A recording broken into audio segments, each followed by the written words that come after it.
Kenapa si Pak ini ini saya muncul kita.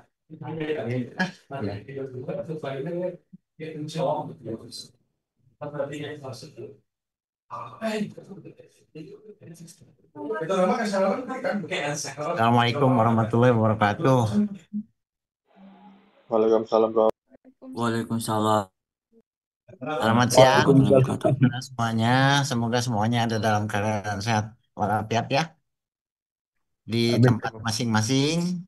Pada hari ini barangkali kita sesuai dengan aturan yang ada dari pimpinan universitas di mana perkuliahan kita adakan tidak secara tatap muka langsung, tapi melalui media Zoom dan mudah-mudahan ini tidak memberikan pengurangan kepada materi yang akan kita bahas. Saya mohon maaf terlambat untuk hadir karena kebetulan barusan secara teknis masih ada persoalan tentang link Zoom yang akan dipergunakan. Para mahasiswa yang saya banggakan, pada hari ini kita barangkali kuliah yang kedua atau ketiga, ya. Setelah kuliah yang pertama, materinya adalah tentang manifestasi permukaan panas bumi. Ini adalah materi yang barangkali akan memberikan gambaran kepada Anda apa saja yang harus dilakukan di lapangan pada saat kita melakukan survei pendahuluan tentang panas bumi.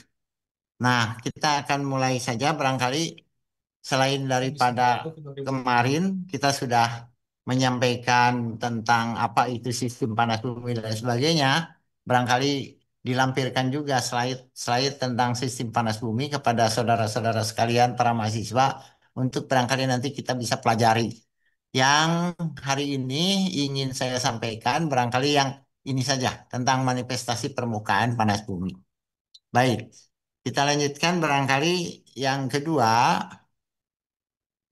pokok bahasan ya. Yang kedua itu tentang apa sih? Nah, pendahuluan tadi sudah saya sampaikan, kemudian terjadinya sistem panas bumi, dan yang terakhir adalah tentang manifestasi daripada permukaan. Yang terjadinya sistem panas bumi kemarin itu sudah disinggung, tapi barangkali kesempatan ini akan saya coba sampaikan kembali.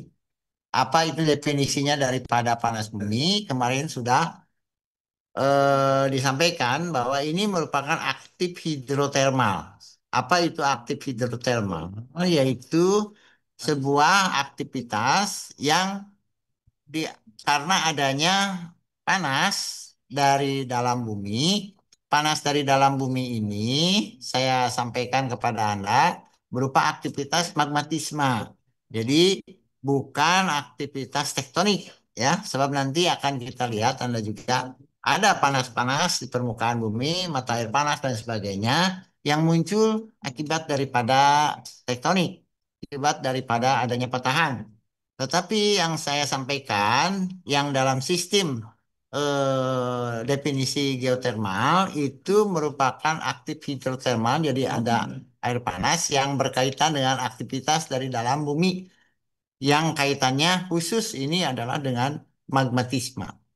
Dan merupakan ini adalah sumber energi yang terbarukan. Itu saya kira sudah dibahas kenapa terbarukan ya, seperti yang minggu lalu dikatakan, karena dia memang adalah yang diambil adalah uapnya, ya, uap panasnya, ya. Dan juga disebutkan bahwa panas bumi ini juga disebutkan ramah lingkungan. Apa yang dikatakan ramah lingkungan adalah bahwa biasanya kalau kita melakukan eksploitasi tentang sebuah apa sumber daripada energi, misalnya di apa namanya di migas dan sebagainya, itu relatif orang mengatakan tidak ramah lingkungan karena memang menghasilkan CO2 pada saat pembakaran dipakai untuk apa namanya energi itu. Tetapi yang panas bumi ini tidak mengeluarkan hal-hal yang sifatnya misalnya merusak atmosfer, merusak rumah kaca dan lain sebagainya. Dan kemudian tadi disebutkan renewable, saya sudah sampaikan pada minggu yang lalu, yaitu yang disebut renewable itu berkelanjutan. Kenapa berkelanjutan? Karena dia tergantung daripada air yang masuk nanti ke dalam sistem ini. Dan air itu kita akan dapatkan dari air meteorik atau air hujan di permukaan. Dan kemudian panasnya adalah dari dalam, ya, yang terus-menerus akan ada selama bumi itu masih ada. Nah, itulah disebut sebagai renewable. Walaupun kemarin saya sudah menyampaikan bahwa kalimat renewable itu tidak terlalu tepat karena kalau tempat meresapnya air itu tidak dijaga sehingga air dari permukaannya misalnya habis, misalnya ya, tidak ada lagi resapan. Karena apa? Karena daerah resapannya terganggu misalnya ya, maka tidak renewable lagi. Jadi renewable itu harus ada syaratnya juga ya. Nah, kalau soal panasnya dari energi dari panas bumi dari magma itu tidak perlu diragukan lagi. Sepanjang bumi itu masih ada, maka panas itu akan selalu ada. Kemudian dalam narasi berikutnya bisa kita baca bersama. Kemarin juga sudah saya sampaikan bahwa tidak terlalu berbeda antara yang namanya reservoir panas bumi dengan reservoir minyak bumi. Tetapi, tetapi ya kenyataannya bahwa banyak perbedaan, ada perbedaan ya antara kedua sistem ini yang tidak dapat diabaikan dalam mengembangkan metode untuk menentukan karakteristik reservoirnya dan teknik yang digunakan untuk memproduksikan fluidanya. Nah, kemarin kan waktu kita menyinggung panas bumi, biasanya itu ada di dalam sebuah tubuh batuan sedimen, ada keproknya, sama saja di sini juga ada keproknya, tetapi ini ada di batuan vulkanik. Kemudian kalau di sana itu tidak ada sumber panas, misalnya kalau di sini ada sumber panasnya, ya dari magma itu yang membedakan. Kemudian keproknya ada, kalau di sana misalnya ada karena ada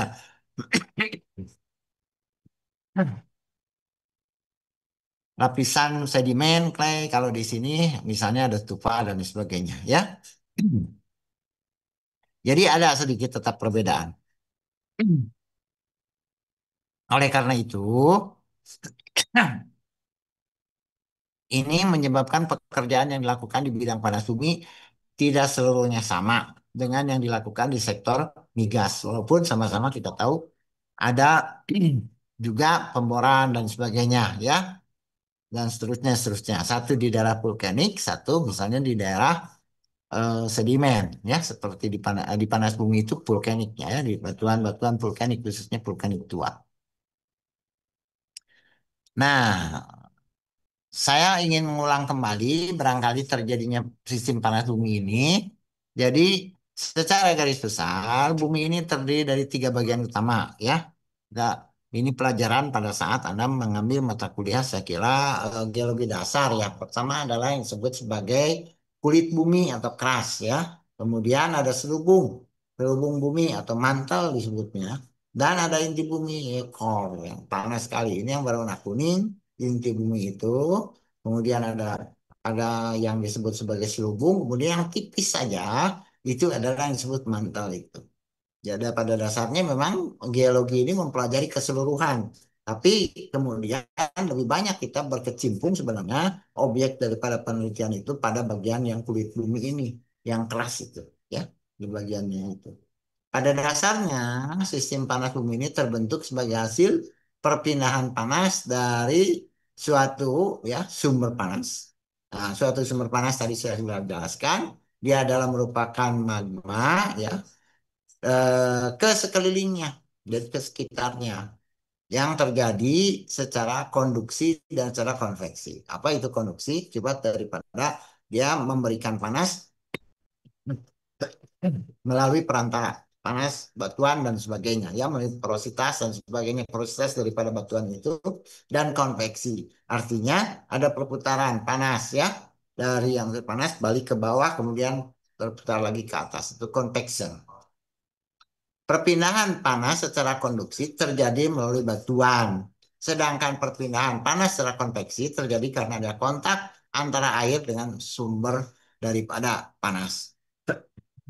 Jadi ketika dia terkena kontak air itu oleh sumber panas, maka dia akan naik ke atas, muter naik ke atas, convection itu, ya, seperti itu. Mungkin gambarnya kemarin minggu yang lalu sudah saya sampaikan. Mohon izin ya, sebentar.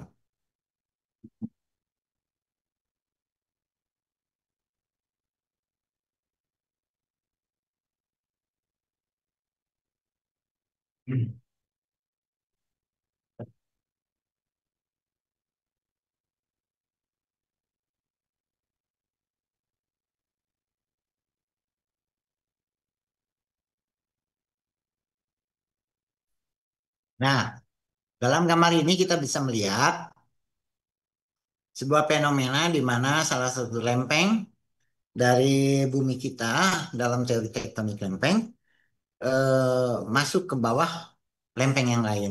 Dalam hal ini adalah selalu yang masuk itu adalah lempeng dari samudra oceanic crust masuk ke bawah melalui apa yang disebut sebagai subduction, ya, zona subduksi. Jadi masuk dia ke bawah kontinen, dan masuk ke bawah itu dalam kedalaman tertentu, dia akan menghasilkan panas dan tekanan tertentu, sehingga keluarlah di situ adalah yang disebut sebagai sumber magma, ya, sumber magma yang naik ke atas sedikit demi sedikit sampai dia muncul ke permukaan bumi. Muncul ke permukaan buminya adalah dalam bentuk sebuah kerucut gunung api ataupun bentuk-bentuk gunung api yang lain di daratan, ya. Ini untuk yang daratan, ya. Terutama ini panas bumi itu kebanyakan adalah dihasilkan oleh tipe tumbukan subduksi ini, ya. Semuanya, hampir semuanya. Bisa kita lihat di sini, ya.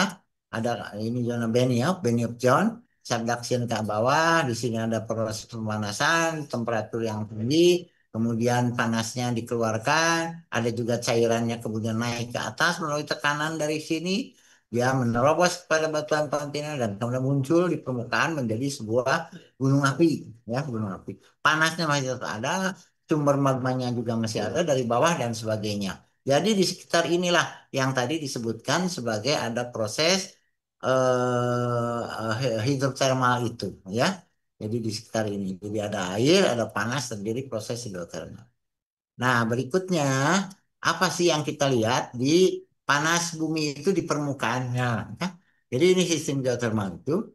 Nah, di sini, ya, adanya suatu sumber daya panas bumi di bawah permukaan seringkali ditunjukkan oleh adanya manifestasi panas bumi di permukaan. Dan bukan seringkali lagi, kebanyakan. Ya, sangat-sangat. Jadi kalau kita mau mempelajari sistem yang ada di bawah permukaan itu, kuncinya adalah kita harus mengamati yang ada di permukaan. Gejala-gejala apa saja yang ada di permukaan yang diperkirakan terjadi karena adanya perambatan panas dari bawah permukaan atau karena adanya rekahan yang memungkinkan fluida panas ini baik itu berupa uap maupun air panas mengalir ke permukaan apa saja. Ini sistem geotermal itu adanya misalnya pool atau lapangan atau apa kolam lah, ya, kolam yang hangat begitu, ya.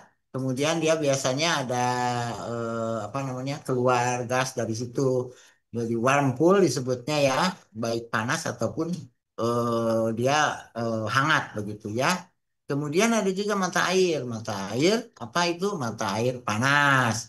Kalau tadi hanya hangat saja, ininya, ya, tempat itu apa namanya, kolam kolam daripada panas itu ada juga yang sangat panas, yaitu kolam atau danau yang panas, ya, sebutnya. Kalau ini hanya semacam apa namanya, kayak kawah kecil gitu, ya, seperti itu. Kalau ini juga besar seperti danau, dan itu merupakan danau air panas, gitu, ya. Kemudian ada juga silika sinter. Jadi apa itu silika sinter? Yaitu eh, cairan yang sampai ke permukaan, silikanya kemudian terendapkan di permukaan sekitar tempat dia keluar itu. Karena ketika air panas itu keluar, baik berupa uap dan sebagainya, itu kan mengandung SO2. Jadi silikanya diendapkan karena dia mencapai titik apa namanya, membeku di situ, ya, di permukaan. Kemudian ada geyser, ya. Kemudian ada steaming ground. Steaming ground itu kita nggak lihat apa-apa, tapi di permukaan itu suka ada uap keluar gitu, jadi kayak steam, kayak apa namanya, eh panas-panas ke atas permukaan, ya, steam lah, ya, steam. Kemudian ada juga yang tidak menampakkan hal-hal yang lain, tapi sekitar tempat itu hangat saja, ya, tanahnya hangat dan sebagainya. Nah, ada lagi yang namanya mud pool. Mud pool itu yaitu sebuah kolam juga yang terdiri daripada lumpur. Nah, biasanya panas gitu. Kemudian ada juga pumarol. Nah, gitu, ya, ada pumarol. Jadi ini gambarannya, ini yang selalu akan kita kejar-kejar nanti ketika kita melakukan survei tentang geotermal di lapangan. Kita ukur panasnya dari tiap-tiap ini. Apa saja sih yang ada di permukaan bumi gitu ya. Ini tidak akan ada yang lain. Jadi selalu akan kita lihat ini. Nah, kita bahas satu persatu. Ini adalah tanah hangat. Apa itu tanah hangat? Ya, tanah hangat itu adanya sumber daya panas bumi di bawah permukaan itu ditunjukkan antara lain dari adanya tanah yang mempunyai temperatur lebih tinggi dari temperatur tanah di sekitarnya. Nah, di situ harus kita ukur ya, berapa derajat. Kenapa berbeda dengan yang lain? Ukur. Jadi tanahnya masih sudah panas ya. Kemudian ada yang namanya tadi steaming ground. Jadi beruap dia. Jadi permukaan tanah yang beruap. Biasanya uapnya juga hangat ya. Jadi ini yang kalau tadi itu tidak ada uapnya, kalau ini ada uapnya dia mengepul ke atas, disebut sebagai steaming ground ya. Jenis manifestasi panas bumi ini disebut steaming ground yang diperkirakan uap panas tersebut berasal dari suatu lapisan tipis dekat permukaan yang mengandung air panas yang mempunyai temperatur sama atau lebih besar dari titik didihnya atau boiling point-nya. Ini pasti ya. Jadi ada sesuatu yang lebih melewati titik didih, maka itu akan ada uap. Ya, seperti kita kalau di rumah ya, kalau memanaskan air dan sebagainya kan selalu akan ada uap ke atas seperti itu. Baik, yang ketiga ya, ini yang ketiga. Nah, ada mata air panas atau hangat. Nah, apa ukuran panas dan hangat itu dari tergantung temperaturnya ya. Jadi kalau di atas sekian 60 dulu biasanya ya sebut sudah panas gitu ya. Nah, atau hangat, hangat ya. 50, 45 itu sudah panas, hangat ya gitu sebutnya ya. Ini juga menunjukkan kenapa ada itu karena adanya sumber daya panas bumi di bawah permukaan. Jadi semuanya itu dalam bentuk manifestasi-manifestasi panas bumi yang akan kita lihat, kita survei ketika kita berada di lapangan. Yang keempat itu adalah kolam air panas. Nah, ini bisa seperti ini yang sebelah kiri ya, itu di Korako di New Zealand atau di sebelah kanan seperti itu. Ya, kalau yang kiri itu kan nampak tenang, airnya ada tenang begitu, tapi ini hangat, panas ya, panas ini kolam ini. Atau dia kemudian keluar uap tuh seperti itu ya. Jadi ini menunjukkan tempat yang panas dan mungkin ke bawahnya juga ada lumpurnya seperti itu ya sebelah kanan. Jadi yang ini berapa derajat, yang ini berapa derajat itu selalu harus kita ukur. Nah, ada lagi yang disebut telaga air panas, hot lakes ya. Telaga air panas sangat jarang terdapat di alam karena telaga air panas terjadi karena hidrothermal eruption yang sangat besar.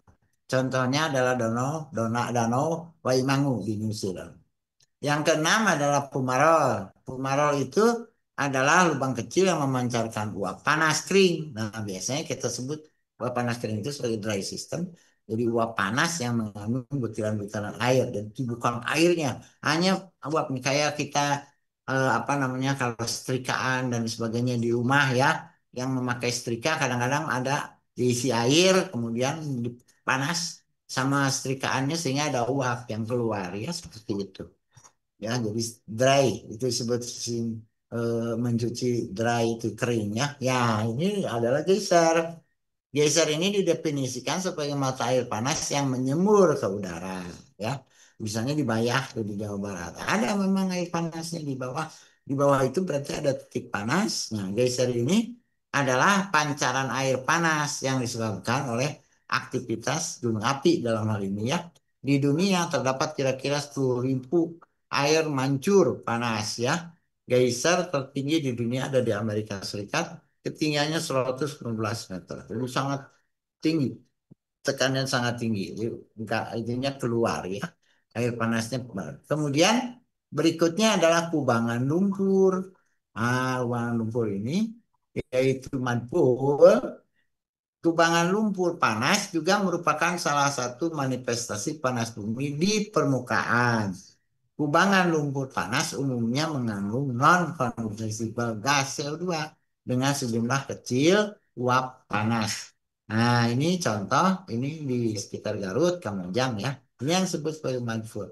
Nampak tuh ya, yang sebelah kiri itu si lumpurnya seolah-olah ke atas, itu mud, ya. Jadi lumpur, lumpur yang seperti ini. Ada beberapa tempat di sana. Nah ini silika, silika sinter. Silika sinter adalah endapan silika di permukaan yang berwarna keperakan. Jadi saya katakan, jadi ketika dia si uap atau air panasnya naik ke permukaan, maka dia akan terbawa juga larutan-larutan silika. Larutan silika itu kemudian karena dia sudah suhu permukaan, ya tidak lagi panas, tidak lagi cair, jadi dia membentuk silikanya mengendap di sana di permukaan. Dan nampaknya seperti ini. Warnanya ya keputih-putihan, perakan karena sesuai dengan sudah warna putih ya itu perak. Sebelah kanan bisa kita lihat dan di sebelah kiri juga seperti itu ya. Ini adalah silika, silika sinter. Jadi larutannya ke atas, kemudian terendapkan di permukaan. Ini yang nanti di silika sinter itu bagian yang harus diinventarisir di mana saja dan sebagainya ya. Jadi berbeda memang dengan pemetaan geologi biasa ya. Kalau pemetaan untuk panas bumi, selain daripada batuannya, kita juga harus mengidentifikasi apa sih gejala-gejala atau fenomena-fenomena yang tadi diantaranya. Yang ke-10 adalah batuan yang mengalami alterasi. Alterasi hidrotermal merupakan proses yang terjadi akibat adanya reaksi antara batuan asal dengan fluida panas bumi. Jadi ada reaksinya di situ antara batuan sehingga menghasilkan apa? Ada zona di situ disebut zona alterasi. Batuan hasil alterasi hidrotermal tergantung dari beberapa faktor. Tetapi yang utama itu adalah jelas temperatur, ya. Kemudian jenis batuan asalnya, kemudian komposisi daripada fluida, khususnya pH dan lamanya reaksi, ya.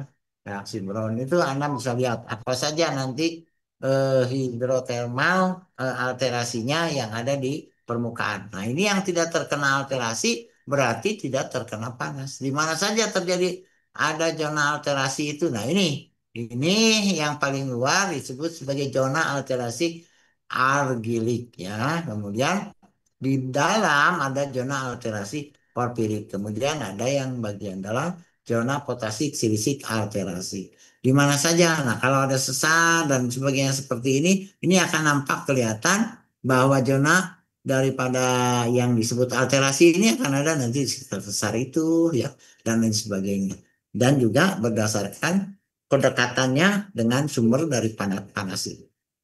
Nah, sekarang kita menginjak kepada model model dari panas bumi. Tadi saya katakan bahwa di permukaan itu minimal kita harus menemukan ya titik-titik yang 10 fenomena itu. Itu kita petakan, kemudian baru kita akan membuat nanti model dari geologi ya, model geologi. Ini belum kepada model geokimia, model kimia atau model daripada geofisika ya. Tapi ini dari tadi yang kita lihat ya titik-titik mana saja ada mudpool, titik mana ada geyser, titik mana ada mata air panas, berapa derajat mata air panasnya di mudpool, berapa derajat dan seterusnya. Maka kemudian kita akan harus melihat gimana sih sebenarnya sistem panas buminya yang ada di bawah permukaan itu. Jadi ini adalah model konseptual. Nah, nanti dibuktikan dengan geofisikanya, buktikan dengan geokimianya, sehingga menjadi satu model. Namanya model panas bumi. Nah, di dalam ilmu geologi kita melihatnya sistem panas bumi itu ada minimalnya akan ada 5. Yaitu di mana sumber panasnya. Nah, tadi akan digambarkan kalau sumber panas itu akan selalu ada di bawah dari sumber magma itu. Berapa kedalamannya dan lain sebagainya. Nah, nanti kita akan lihat kalau di permukaan suhunya berapa air panasnya, maka kalau ditarik ke bawah permukaan suhunya itu kira-kira dalam setiap 100 meter, 200 meter, 400 meter suhunya akan meningkat seperti apa dan sebagainya. Ya, model itu kita buat berdasarkan kepada perakiraan yang ada. Kita lihat di permukaan. Kemudian reservoirnya, kalau kita melihat itu dari keadaan batuan yang kita lihat di permukaan, apakah batuan vulkaniknya itu porositasnya tinggi, apakah itu berupa lava, apakah itu macam-macam ya, bisa piroklastik yang kasar dan sebagainya, apakah itu yang menjadi reservoirnya dan sebagainya ya. Kemudian kita juga melihat di permukaan misalnya ini gunung api ini mengeluarkan juga selain tupai yang kasar, piroklastik juga yang halus. Nah, yang halus itulah yang berpotensi menjadi caprocknya, gitu ya. Nah, di mana caprocknya nanti? Ya, kemudian yang ketiganya adalah fluidanya. Fluida itu kita gambarkan nanti dengan geohidrologi, di mana hujan turun, di mana ketinggian berapa, di mana meresapnya air itu, kemudian kemana dia mengalirnya dan sebagainya. Jadi itu sifatnya adalah air meteorik maupun magmatic water, karena magmatic water juga ada ya di bawah. Yang keempat adalah rekahannya. Nah itu kalau kita melakukan pemetaan geologi di daerah panas bumi, kita juga harus lihat ini kira-kira ada kelurusan nggak, ada celahnya, ada kekarnya, itu harus diukur ya, sehingga itu di mana sebenarnya banyak rekahnya dan sebagainya. Karena adanya panas itu kan tidak mungkin keluar tanpa melalui saluran yang tadi itu, celah atau rekahan. Nah, kemudian yang terakhir, titik-titik manifestasi panas bumi di permukaan yang terdapat di daerah tersebut. Hasil daripada identifikasi yang nanti akan saudara lakukan. Ya.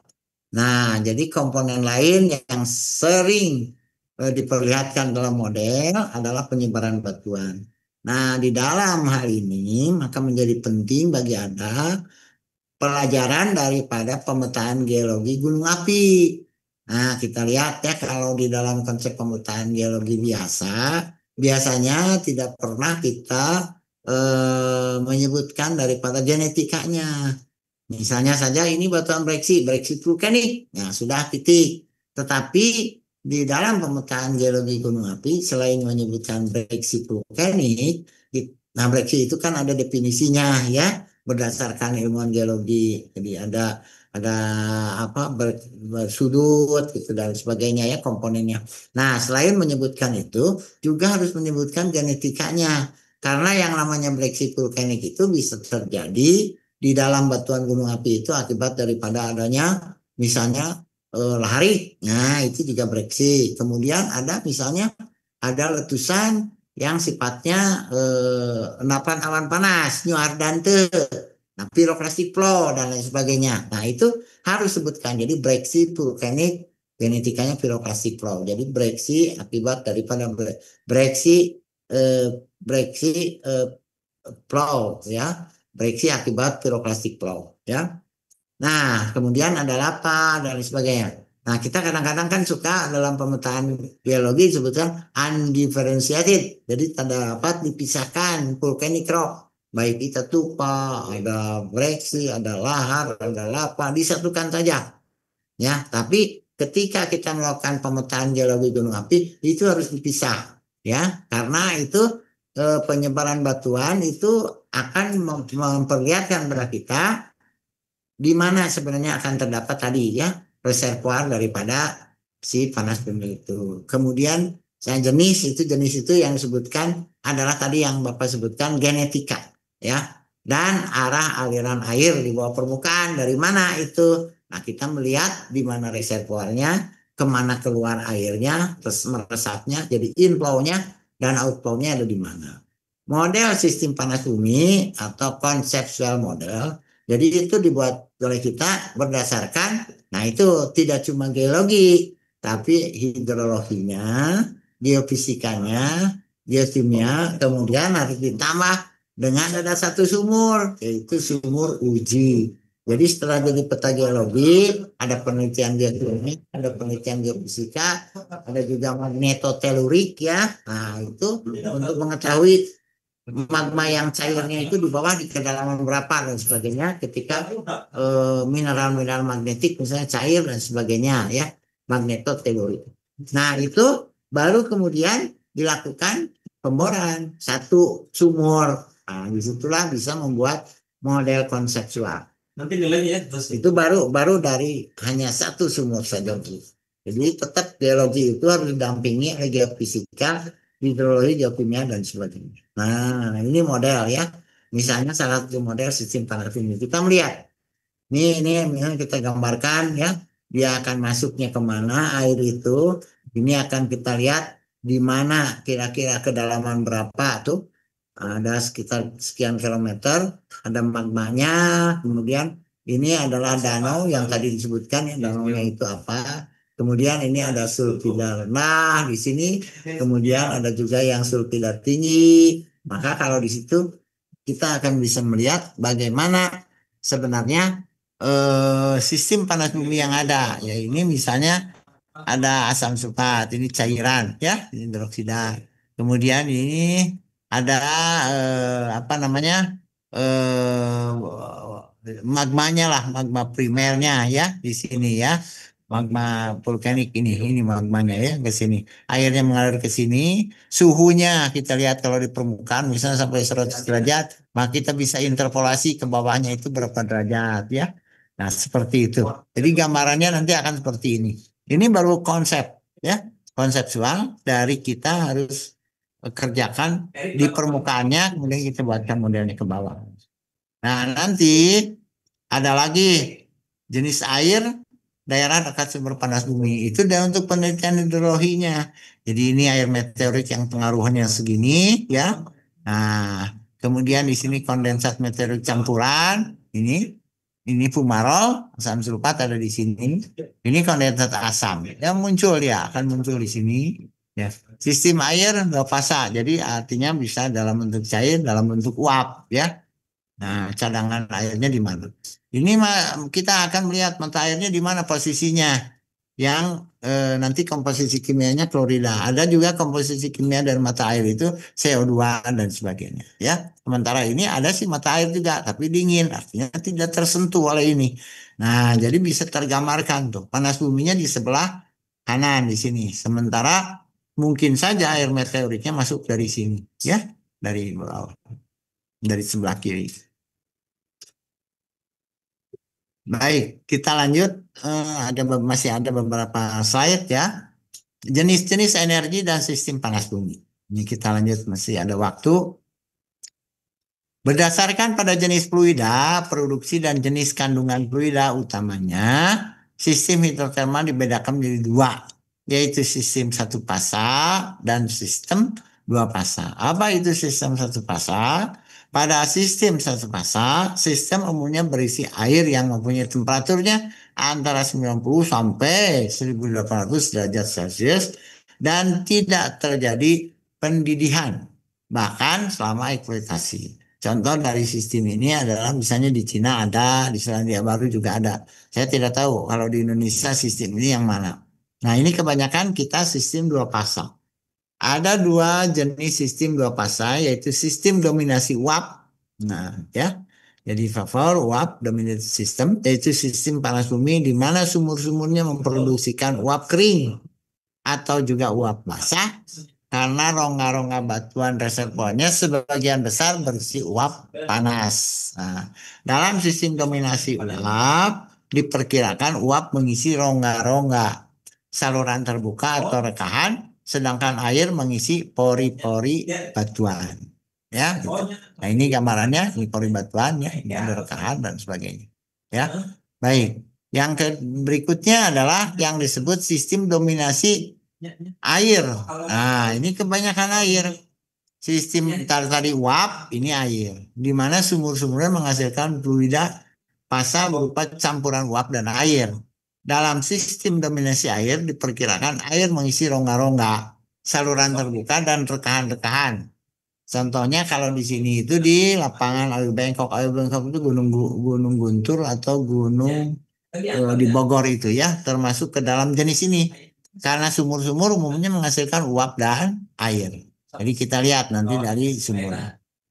Nah, terakhir saya kira kita akan melihat bagaimana prospek panas bumi di Indonesia. Ini menggambarkan kepada anak keadaan geologi Indonesia, di mana ini prospeknya adalah sepanjang jalur Sumatera, Jawa, dan sebagainya, melingkar ke sini.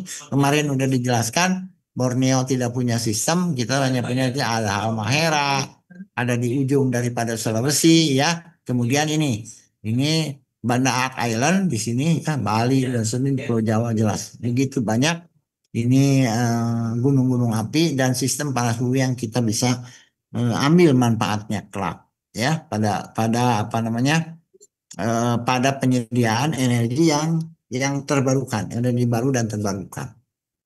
Jadi ada satu kelompok slide lagi, saya kira para mahasiswa bisa apa namanya bisa melihatnya nanti.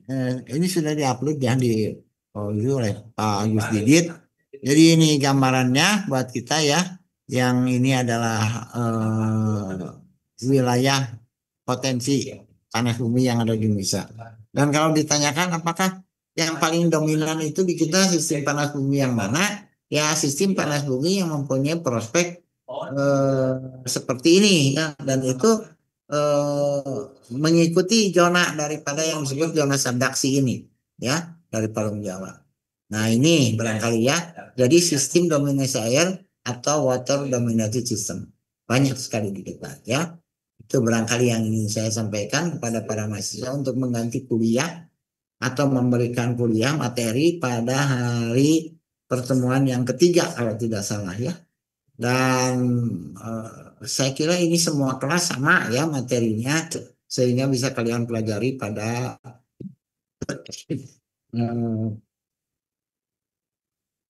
bahan-bahan yang sudah diupload di mata kuliah panas bumi. Baik, barangkali mau ada yang dipertanyakan, silakan. Mudah-mudahan minggu depan pertemuan kita sudah bisa dilanjutkan dengan pertemuan tatap muka secara langsung ya. Nah, gitu. Baik, silakan para mahasiswa, barangkali ada yang mau ditanyakan sebentar ya, ini jumlahnya ada berapa ya?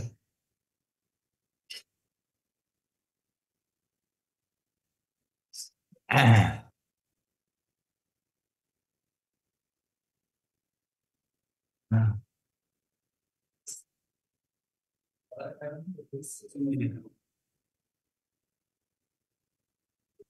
Kelas yang lain ikut di sini enggak ya? Ini kelas mana aja ini teh? Kelas A saja? Apakah ini hanya kelas A saja gitu? Atau ada kelas yang lain? Ini gabungan, Prof. Oh gabungan ya. Oke. Enggak. Mungkin kalau absennya bagaimana ya? Bisa absen sendiri kan? Apakah saya tanya nanti ke Pak Putih? Sebentar ya. Tanyakan dulu tentang cara absen. Silakan kalau ada yang mau ditanyakan dulu barangkali ya para mahasiswa. Tapi itu istilah absennya di mana ya? Oh di LIP 4. Oh ya. Untuk absen udah ada, Prof. Oh sudah ada ya? Ya udah. Mangga. Silakan saja di absen ya. Untuk komunikasi barangkali karena ada koordinatornya ya untuk kelas A. Bapak nggak tahu untuk kelas yang lain juga mungkin ada yang masing-masing. Baik. Kalau tidak ada pertanyaan, kita akan akhiri dulu pertemuan dari pertemuan ketiga daripada mata kuliah ini. Mudah-mudahan Anda bisa mencari beberapa referensi ya yang terkait dengan sistem panas bumi ini. Dan kalau ada kesempatan juga saya kira ada potensi panas bumi dan sebagainya bisa kalian lihat cari ya di situ. Terima kasih atas perhatiannya. Ada pertanyaan lain dari Anda? Mangga silahkan. Ini ada berapa?